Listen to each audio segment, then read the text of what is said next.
They say you never forget the moment your marriage ends. Mine ended in the laundry room on a Tuesday, holding a pair of black stilettos that weren't mine. I'm standing there with Greg's gym bag, about to throw his stuff in the wash like I've done 1,000 times. But today, underneath the sweaty golf shirt, there's a shoebox. Brand new. Expensive. Size 6. I wear a size 9. My hands started shaking before my brain even caught up. Because Greg doesn't have a daughter. He doesn't have a sister. And these weren't the kind of shoes you buy for your wife of 20 years and hide in a gym bag. I put them back exactly where I found them, closed the bag, and that's when I noticed how quiet the house was, how quiet it had been for months. That silence, that was the sound of a marriage already dead. I just hadn't known I was the only one still living in it. I didn't sleep that night. I waited until Greg left for work. Then I went straight to the bedroom safe. The combination hadn't changed. Our anniversary. I almost laughed at that. The door swung open. Empty. Not just the big pieces. Grandma Rose's sapphire ring, the diamond watch from our 10th anniversary. Everything. Even the cheap silver necklace I wore every week. Gone. I called him. Kept my voice steady. Hey, babe, I'm looking for Grandma's ring. Did you move it? He didn't even hesitate. Oh, yeah, honey. I meant to tell you. I put everything in a safe deposit box downtown. You know, for security. It's all safe, don't worry. He was so smooth, like he'd been practicing. I drove to the bank. Mr. Evans has known me since I was a girl. He handled my mother's estate when she passed. Mr. Evans, Greg mentioned he opened a safe deposit box recently. He checked his computer, then looked at me with this expression I'll never forget. Pity mixed with concern. Mrs. Roberts, your husband hasn't opened any new boxes here. Not in the past year. I sat in my car in that parking lot for 20 minutes. Just sat there. Part of me wanted to drive home and pretend I never looked. Pretend the shoes weren't real. The safe was fine. Everything was fine. But I couldn't. I couldn't unknow what I knew. So I called a private investigator. Thomas. He was expensive, but my mother didn't raise a fool. She raised a woman who finishes what she starts. 3 days later, Thomas sent me a file. Bank records showed Greg had been making payments to something called the Diamond Compass, a charity for young women entrepreneurs. Sounded noble? Sounded exactly like something Greg would brag about at the country club. Then Thomas sent me the website.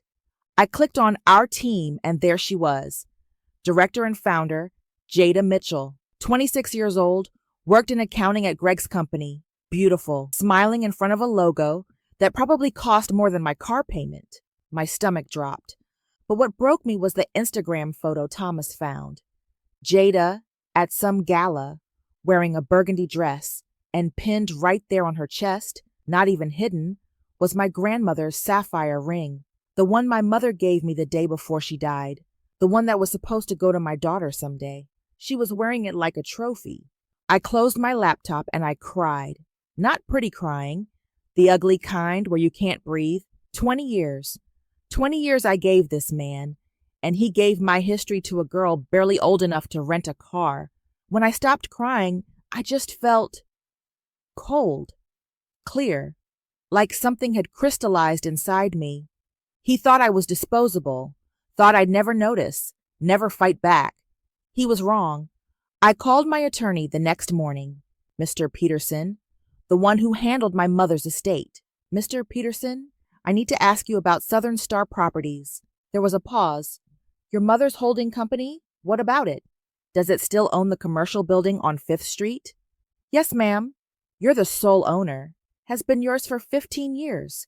Since your mother passed, we manage it through the trust. I took a breath. And Greg's company, Roberts and Associates, they lease the main floor? That's correct. They've been good tenants, never missed a payment. My husband had been paying me rent for 15 years and didn't even know it. Because I never talked about my mother's properties. Because Greg never asked about boring money stuff. Because he always assumed he was the one with the power. Mr. Peterson, I need you to prepare a 90-day lease termination notice. Martha, are you sure? I've never been more sure of anything in my life. I didn't confront Greg right away. I watched him instead. Watched him come home smelling like perfume that wasn't mine. Watched him text during dinner, phone tilted away. Watched him lie about golf tournaments and late meetings and charity events. One night he came home and I was sitting at the kitchen table sorting through papers. "Hey, honey, how was your day?" I asked. "Normal. Pleasant. Exhausting." The Diamond Compass fundraiser ran long. Lot of coordination with Jada. He said her name in my kitchen. Just said it. "That's wonderful that you're so involved with charity work," I said. "Well, you know me. Gotta give back." He smiled, kissed my forehead, walked upstairs. I looked down at the papers I'd been reading.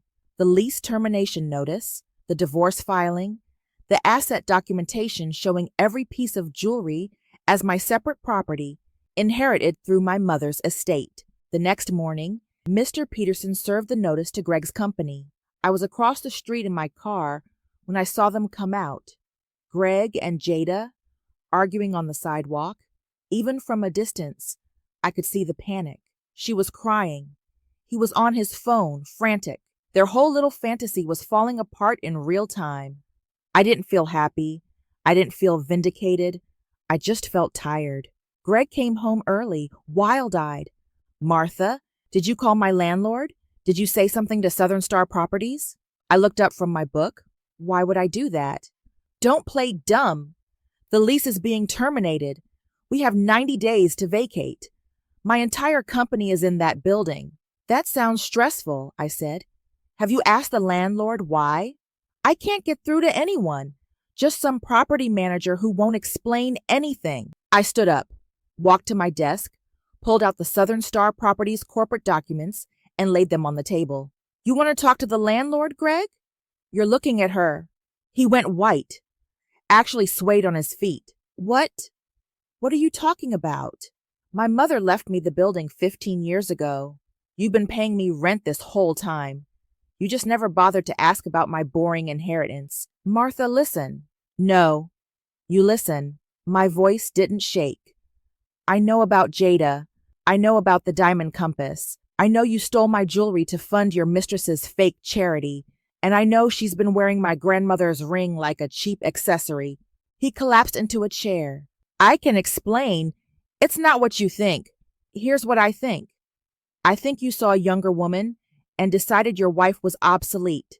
I think you stole from me because you never respected me enough to believe I'd notice. And I think you're about to lose everything because you forgot something important." "What's that?" I put the divorce papers on top of the corporate documents. "That the woman you underestimated owns the ground you stand on." The divorce took 4 months. Greg tried to claim community property rights to the jewelry. My attorney buried him with documentation. Every piece was inherited, separate property, and he'd committed conversion theft. The building lease terminated, his company downsized. Last I heard, Jada's charity folded, and she moved to Atlanta. I got everything back except one thing, the sapphire ring. Jada had already sold it. That one still hurts. But here's what I learned. Greg didn't just steal jewelry. He stole my story, my grandmother's love, my mother's legacy. He turned it into cash for his ego. And when I took it back, I wasn't just taking property. I was taking my power. The girl he thought he married, the one who didn't ask questions, didn't check bank accounts, didn't worry her pretty head, she never existed. I was always the woman who owned the building. I just let him believe otherwise. Now he knows better. If you're watching this and something feels wrong in your gut, the silence, the excuses, the little things that don't add up, trust yourself. You're not crazy. You're not paranoid. You're awake. And that's the first step to taking your life back.